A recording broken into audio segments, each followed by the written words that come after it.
دوسرے درجے میں ان کے وہ اساتذہ ہیں جنہوں نے شب و روز محنت کر کے ان بچوں کو تیار کیا. جیسے مولانا صاحب نے فرمایا نا کہ ان بچوں کے تیار کرنے میں جو جو ذریعے سبب بنتا ہے جس درجے کا بھی وہ سارے اس میں شامل ہے فضیلت کے اندر.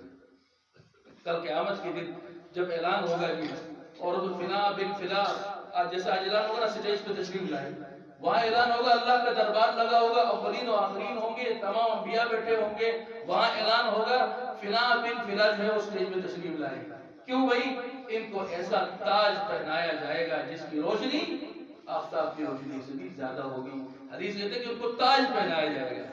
ایک تو حافظ صاحب کا یہ فضیلت کس کی ہے؟ یہ اس کے والد صاحب کی ہے, اس کی والدہ کی ہے. اعلان کر کے بلایا جائے گا, ان کو تاج پہنایا جائے گا, اور ایسا تاج کہ اس کی روشنی آفتاب کی روشنی سے بھی زیادہ ہوگی. تو یہ کتنے خوش قسمت ہوں گے وہ والدین بھی جو سبب بنے, ذریعہ بنے. پھر وہ استاد ذریعہ بنا, سبب بنا کہ اپنے بچے کو اللہ کلام کے لیے مختص کر دیا کہ میرا بچہ حافظ بنے, عالم بنے, قاری بنے, دین کی خدمت کرے گا. دوسرے معنوں میں یہ سمجھ لیجیے جس نے اپنے بچوں کو بھیجا نا مدرسے میں حافظ کرا, عالم بنا, اس نے گویا اپنے بچے کو وقف کر دیا. اب یہ بچہ دین پڑھے گا, پڑھائے گا, اس کا اور کوئی کام نہیں ہے. وقف کیا. کتنی بڑی سعادت ہے کہ بچے کو عالم اور حافظ بنائے. استاد کی بھی فضیلت اور اس کے والدین کی بھی فضیلت. پھر اس کے بعد میرے دوستوں دنیا کی کسی ڈگری کی, اگرچہ آج کل کی ڈگریوں سے میں نے شروع میں عرض کیا کہ انکار نہیں, سبب ضرور ہے, لیکن ان پہ یقین رکھنا. آپ علماء سے پوچھ لیجیے کہ انسان کوئی ڈگری, کوئی فن حاصل کرتا ہے, پھر اسی سے پڑھنے کا یقین سمجھ کے اسی کے پیچھے توجہ کرتے, اس کا کیا حکم ہے؟ آپ کو بات سمجھ میں آ جائے گی. آج جتنی ہم توجہ دنیا کے فنون پہ دیتے ہیں, اتنی توجہ اگر کلام مجید کی سمجھنے میں دیں تو اللہ جل شانہ وہاں سے روزی پہنچائیں گے جہاں سے ہمارا کو مانتے ہیں. ہمارے استاد محترم فرمایا کرتے تھے شروع میں جب ہم کہتے ہیں بچے کو حافظ بناؤ, عالم بناؤ, تو لوگ تانا دیتے ہیں جگہ زکا دکھا تجھے قومی بھوک, تانا دیتے ہیں یہ کہاں سے کھائے گا, یہ کیا کمائے گا, یہ کیا کھائے گا. جب کل کو فارغ ہو کے عالم بنتا ہے پھر بھی لوگ نہیں چھوڑتے کہ مولوی زیادہ کھاتا, یہ مولوی زیادہ کھاتے ہیں.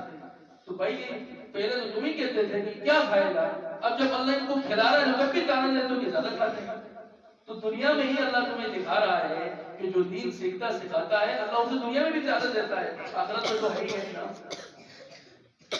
تو کلام مجید دنیا کی کسی ڈگری کا وہ انعام, وہ فضیلت نہیں رکھی جو اللہ نے اپنے کلام مجید کی رکھی ہے.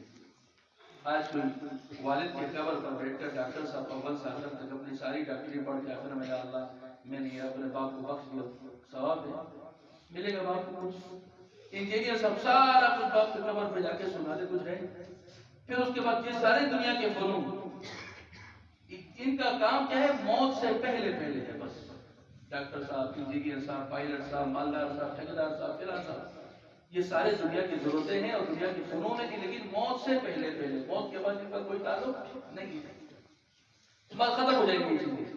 لیکن حافظ قرآن صاحب کی فضیلت کیا سمجھائی, اگر وہ باپ کی قبر پر بیٹھ کے کھڑا ہو کر سورہ فاتحہ پڑھتا ہے تو باپ کی قبر کو اللہ جنت کا باغ بنا دے. اور علماء نے لکھا ہے کہ ایک صاحب جو ہے وہ بچہ تو ماں کے پیٹ میں حمل کی حالت میں تھا, انتقال ہوا, بابو منہ ہے نہ چل منہ. اب ان کے بچہ بعد میں بڑا ہوا, حافظ قرآن, ماں نے بچے کو ہاتھ پکڑ کے قاری صاحب کے پاس بٹھا دیا. قرآن لکھا ہے کہ وہ بچے یہاں قرآن پڑھ رہا ہے اور وہاں اللہ نے اس کی بخشش کا سامان کر دیا. اس زمانے کے بڑے ولی اللہ خواب میں آئے والے سے بڑے خوبصورت انداز, بڑے خوبصورت نورانی چہرہ. سبحان اللہ, میرے ساتھ کیا معاملہ کیا, اللہ کا شکر ہے بڑی آزمائشوں سے گزرا ضرور ہوں, لیکن کل جب میرا بچہ قاری صاحب کے پاس بیٹھ کے اس نے اعوذ باللہ بسم اللہ اس نے پڑھا ہے, اللہ نے میری مغفرت کر دیا ہے, اور کہا کہ میں اللہ جل شانہ فرما رہے کہ میری غیرت اور عظمت کے خلاف ہے کہ دنیا میں تیرا بچہ میرے کلام پڑھے اور میں تجھے جہنم میں چھوڑوں, اللہ نے میری مغفرت کر دی. یہ کتنا بڑا انعام ہے کہ دنیا میں جو ہے بچہ قرآن پڑھ رہا ہے وہاں مغفرت کا سامان ہو رہا ہے. اور پھر اس سے اگلی بات کیا سمجھائی کہ یہ حافظ قرآن صاحب اس کی اپنی فضیلت یہ بتلائی کہ اس سے اللہ رب العزت فرمائیں گے اقرا وارتقی ورتل کما كنت ترتل في الدنيا. اللہ اولین و آخرین کے سامنے فرمائیں گے پڑھو قرآن. اب یہ پڑھتا جائے گا, اللہ فرمائیں گے او پڑھتا جا اور بہشت کے درجوں پہ چڑھتا جا. اب یہ چڑھتا جائے گا، چڑھتا جائے گا، پڑھتا جائے گا، چڑھتا جائے گا۔ اللہ رب العزت فرما رہے ہیں کہ تیرا مقام وہی ہے جو تو آخری آیت پر پہنچے۔ علماء نے فرمایا قرآن مجید کی 6666 آیات ہیں اختلاف کے ساتھ، تو گویا کہ حافظ قرآن صاحب کا مرتبہ 6666واں درجہ اوپر کا مقام ہے۔ دوسرے معنوں میں لکھا ہے کہ حافظ قرآن کو اللہ جنت الفردوس عطا فرمائیں گے، اور جنت الفردوس وہ جنت ہے جس کا عرش اللہ کا، جس کا چھت اللہ کا عرش ہے، جس کا چھت اللہ کا عرش ہے۔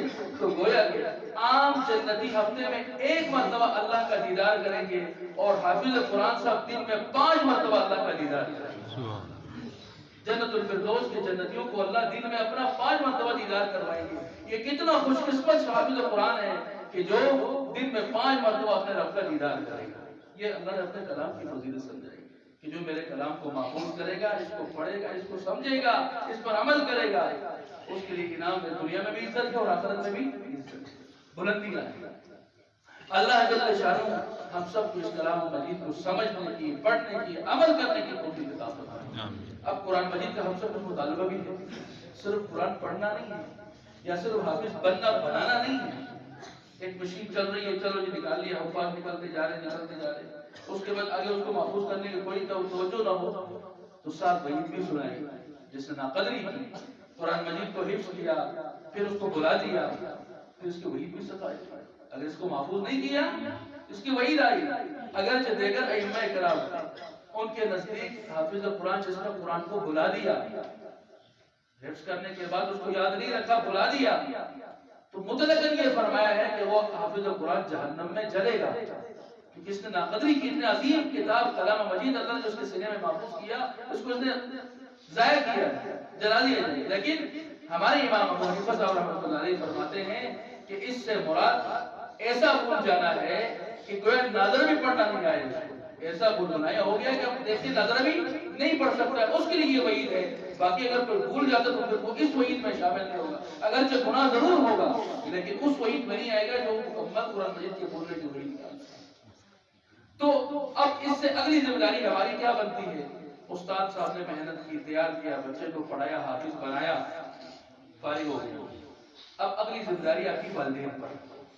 جیسا مولانا صاحب نے اشارہ کیا تھا، میں اس ماحول میں چل رہا ہوں، اکثر ہمارے ہاں اسکول کالج یونیورسٹی کے نوجوان لڑکے زیادہ آتے ہیں، ہر دوسرے دن کوئی نہ کوئی واقعہ، کوئی نہ کوئی کارگزاری سامنے آتی رہتی ہے۔ وہاں ہوا یہ کہ جب بچہ حافظ قرآن یا عالم بنتا ہے تو اس کی نگرانی ہوتی ہے، ہر وقت اس پہ نظر ہو کہ میرا بچہ کہاں جا رہا ہے، اس کی سوسائٹی کیسی ہے، اس کا اٹھک بیٹھک کس کے ساتھ ہے، یہ کیا پڑھ رہا ہے، کیا دیکھ رہا ہے، کیا سن رہا ہے، یہ ہر وقت نگرانی ضروری ہے۔ ایسا نہ ہو کہ بچہ جو ہے وہ نکل کے جب کوئی ایسی سوسائٹی اختیار کرتا ہے جس کی وجہ سے وہ عمل سے بھی معروم ہو جائے، دین سے بھی معروم ہو جائے، تو خدا نہ خواستہ اگر ایسا کوئی کام ہو گیا تو یہ وبال پھر والدین کے سر پر بھی ہوگا، بچے کا دونوں برابر گناہ میں شریک ہوں۔ تو اس کا طریقہ کیا ہے محفوظ کرنے کا؟ تو ہر وقت والدین اس کی نگرانی رکھے، توجہ رکھے، بھائی بیٹا حافظ قرآن بنا ہے، صبح شام اس کی نگرانی ہو، منزل یاد کرانی، روزانہ میں پڑھو، روزانہ جاؤ، 1 گھنٹہ کم سے کم روزانہ اس کے قرآن یاد کرانے پر توجہ دے، اس کے ماحول میں توجہ، کہیں ایسی سوسائٹی اختیار نہ کرے جو اس کو بالکل معروم کر دے، پینٹ شرٹ پہن لے، اس کے بعد پھر جا کے بچے مکمل طور پر بول بلائیاں ہو جاتے ہیں، قرآن بھول جاتے ہیں۔ اس پہ والدین کی ذمہ داری بنتی ہے تو ان کو قرآن یاد کرانا، اس پر عمل کرانا۔ تو میرے دوستو عزیزو، اللہ رب العزت نے یہ جو موقع مجھے اور آپ کو عطا فرمایا ہے، جہاں پر یہ موقع دیا قرآن مجید کی خدمت کا، کوئی ذریعہ بنا پڑھانے کا، کوئی ذریعہ بنا پڑھنے کا، کوئی ذریعہ بنا ان کے معاملات کرنے کا۔ اشرف تھانوی رحمہ اللہ نے لکھا ہے کہ ایک صاحب جو ہے وہ بڑا مالدار، حفاظ کے ساتھ وہ مدرسے میں بڑا تعاون کرنے والا تھا۔ آج کل ہمارے ہاں بھی اگر دیکھا جائے، اس تھانوی صاحب تو اس زمانے میں لکھا، لیکن آج ہمارے وہ چیزیں نظر آ رہی ہیں۔ لوگ اگر 10 روپے چندے دیتے ہیں تو 700 باتیں بھی مولوی صاحب کو کر دیتے ہیں۔ میں زکات جتنے پڑھو تو تسمت مولد ہو، یہ باتیں تانے کے طور پر، میں زکات ہے تسمت مولد ہو، گویا کہ اللہ کی دی ہوئی ہے اس مال میں سے خرچ کر کے، وہ بھی اللہ کا حکم پورا کر کے تانا دے۔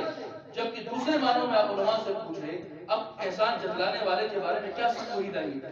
آپ نے کوئی احسان کیا، خدمت کی ہے، خدمت کی، اس کو بھی جتلانے کی کیا ضرورت ہے؟ اپنی آخرت کو بھی برباد کر رہے ہو، آخرت کو بھی ضائع کر رہے ہو، تانا دیتے ہیں۔ تو تھانوی صاحب رحمہ اللہ نے لکھا ہے کہ ایک صاحب جو ہے وہ طلبا کے ساتھ بڑے تعاون کرتے تھے، ان کی خدمت کرتے تھے، اور طلبا کا مزاج بھی ایسا ہے، غافلانہ طبیعت ہوتی تھی۔ تو طلبا نے کیا کیا، جب بھی وہ بیچارہ کھانا تیار کر کے لاتا تھا، طلبا کو کھلاتا تھا، تو طلبا نے جو ہے وہ اس کا نام رکھ لیا بعد میں، اسے دون ہوا تو دون۔ وہ بیچارہ طلبا کو کھانا کھلاتا تھا، وہ سوچی تو بیل آ گیا، اسے دون ہوا تو اسے دون ہوا تو بیچارہ چاک تنگ آ لو آخری میں رو من میرے رسول اللہ کے رٹک کھیرا ہوتے مت دون ہوتے رو جو دون آتے ناظم رسول اللہ جو بات کی میری رکھو میں نہیں کرتا ہوں خدمت، ناراض ہو کے چلا گیا۔ رات کو اس نے کھانا نہیں لایا طلبا کو، رات کو خواب میں دیکھا بڑے کٹھن راستے میں بیچارہ پھنسا ہوا ہے، دوسرے معنوں میں سمجھ لیجیے پرسرات لگا ہوا ہے، لوگ پار ہو رہے ہیں اور یہ بیچارہ لڑکھڑا رہا ہے۔ تو دعا دیکھا کوئی طلبا جو ہے وہ کہہ رہا دوڑتے ہوئے اور اسے دون ہوا پھنسا ہوا دوڑ ہوا دے رہا وہ بیل آ گیا، پکڑو اس کو نکالو۔ وہ طلبا آئے اس کو پکڑا اور اپنے ساتھ پار کرا دیا۔ ہوش میں آتے ہی اس نے اٹھ کے 2 رکعت صلاۃ توبہ پڑھی اور دوڑتے ہوئے مدرسے میں کہا تم مجھے گدھا کہو، بیل کہو، جو کہو، میں تمہاری خدمت کو اپنی سعادت سمجھوں کہ تم ہی مجھے نجات دلانے کا سبب ہو، تمہاری وجہ سے میری مغفرت ہوگی، تمہاری وجہ سے میں محفوظ ہو جاؤں گا، یہ میرا کمال نہیں تمہارا کمال ہے جو تم میرا مال قبول کرو۔ تو اگر ہم دوسرے معنوں میں اگر یہ دیکھیں کہ اگر ہم کسی مدرسے میں، مسجد میں مولوی صاحب کو، قاری صاحب کو، حافظ صاحب کو اگر تعاون کرتے ہیں تو اپنے تعاون کو نہ دیکھیں بلکہ ان کا احساس سمجھیں جنہوں نے ہمارا مال قبول کیا ہے، یہ اپنی سعادت ہوگی۔ قرآن کے ساتھ منسلک جو بھی کام ہوگا وہ ہماری سعادت ہوگی، اللہ کا کرم ہوگا جو اللہ نے ہمیں چنا۔ حضرت علی رضی اللہ تعالیٰ عنہ فرماتے ہیں اگر کسی بندے کی حاجت تیرے ساتھ منسلک ہو جائے، تو ذریعہ بن کر اگر اس کی حاجت پوری ہو جائے تو یہ نہ سمجھ کہ یہ میں نے کیا، بلکہ اللہ کا کرم سمجھو کہ اللہ نے تجھے چنا اس کے کام کرانے کا۔ کام تو اللہ نے خود کیا، اپنے فضل سے پورا کرایا، لیکن یہ کام اللہ نے تجھے ذریعہ بنا کے پورا کرایا تو اس کو اپنی سعادت سمجھو کہ اللہ نے تجھے چنا اس مسئلے کام کرانے کا۔ تو یہ احسان اللہ کا ہوا کہ نہیں ہوا؟ تیسری بات یہ ہے قرآن مجید کو سمجھنے کے ساتھ ساتھ ان مجالس کو غنیمت سمجھ کے ان میں شامل رہنا ہر وقت۔ جیسے آج کل کا ماحول چل رہا ہے، جیسے فتنے چل رہے میرے دوستوں دیدو، میں اکثر نوجوانوں سے یہ عرض کرتا ہوں خدا کے لیے اپنے ماحول کو پاک کر لو، اپنی خلوت کو پاک کرو۔ یہ موبائل نہ ہے بظاہر دیکھنے کے بعد سے ہم ویڈیو بناؤں، تصویر بناؤں، سب کچھ نظر یہ آ رہا ہے کہ کیا فرق پڑ رہا ہے۔ مفتی تقی عثمانی صاحب دعوت برکات حضرت فرماتے ہیں کہ موبائل کی تصویر، موبائل کی ویڈیوز پر حضرت کا فتویٰ اپنی جگہ ہے، جواز کا کہ بھئی تصویر کے حکم نہیں ہے، کہ بھئی زمین ایک بات سمجھا حضرت فرمانے لگے اگرچہ حکم کی لیکن شد و مت کے ساتھ حضرت نے روکا بھی اس کو نہ کرو یہ کام۔ کیوں کہ آج کل جواز کا فتویٰ کو دلیل بنا کے لوگ ایسے بے درد ہو گئے اس گناہ کے اثر سے مبتلا ہو گئے کہ لوگ گویا دوسرے معنوں میں موبائل کے گناہ کو گناہ ہی نہیں سمجھنے لگے۔ تو نتیجہ یہ نکلا کہ آج ہماری نہ خلوتیں محفوظ ہیں نہ جلوتیں محفوظ ہیں۔ اچھا خاصا صف اول کا نمازی ہوگا لیکن وہ خلوت میں بیٹھتا ہے تو ایسا دڑلے سے گناہ کرتا ہے کہ گویا کہ اس کو دیکھنے والا کوئی نہیں، دڑلے سے گناہ کرتا ہے۔ یہ وہ موبائل ہے جس کے گناہ نے ہمیں خلوتوں کے اندر کے گناہ میں مبتلا کر دیا۔ اور حدیث میں آتا ہے ادنا درجے کا مومن، ادنا درجے کا ایمان کسی کے اندر اگر ہے، جانچنا چاہتا ہے کہ بھائی میرے اندر ادنا درجے کا ایمان محفوظ ہے اور میں الحمدللہ اس ادنا درجے کے ایمان میں بھی ہوں، تو وہ اپنی خلوت پر غور کرے کہ اس کی خلوت گناہ سے پاک ہے یا نہیں ہے۔ اگر اس کی خلوت گناہ سے پاک ہے، محفوظ ہے، تو وہ سمجھ لے کہ الحمدللہ میرا ایمان محفوظ ہے۔ اگر وہ خلوت کے گناہ سے نہیں بچتا ہے تو سمجھ لیجیے اس کے اندر ادنا درجے کا ایمان بھی نہیں ہے۔ یہ لکھا ہے ادنا درجے کا ایمان بھی نہیں ہے۔ تو موبائل نے اس گناہ میں ہم سب کو مبتلا کیا نہیں۔